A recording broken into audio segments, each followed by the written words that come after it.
This is a great question. I'm happy to answer with a little more detail. So Roman Mercury, or Greek Hermes, is known most commonly as the messenger of the gods. He's responsible for relaying messages between the heavens, earth, and the underworld. The wings pictured on his helmet and his feet allow him to deliver these messages quickly. And actually, Mercury is nicknamed Quicksilver because the element mercury, like in the thermometers, looks like silver, but it moves quickly because it's in liquid form at room temperature. So this is where Mercury's rulership of information and communication come into play. The information that is delivered within a message is under Mercury's rulership. And so in ancient times, this information was either word of mouth, the element air, or Gemini expression of Mercury, or written documents, physical paper records, that is the Virgo or Earth expression of Mercury.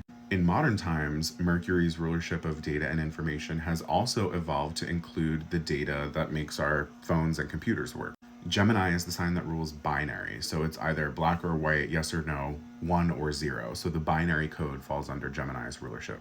But Mercury doesn't just rule over exchange of information, he rules exchange in general, and that includes exchange of goods and services. He's known as the god of commerce. When you think about trade and exchange of goods and commerce, one of the most important things to facilitate trade is access to the trade, which is done through roads. I always think of like the Silk Road, which completely revolutionized trade in Asia. So in ancient times, these roads were traveled by people with carts and buggies and carriages, but in modern days, those roads are occupied by cars. Not only does Mercury rule our daily routine and our day jobs, but also getting to that job. The commute is very mercurial, especially considering how liminal that is. You're not at home, you're not at work, you're in the process of changing location.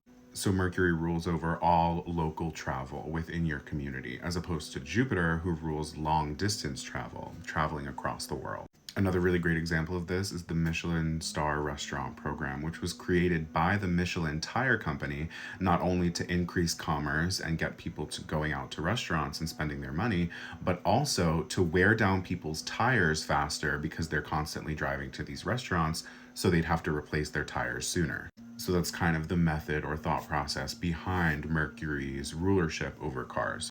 Let me know if you want me to explain some of the modern rulerships of Neptune and Saturn. Let me know in the comments and I'll make some more videos explaining.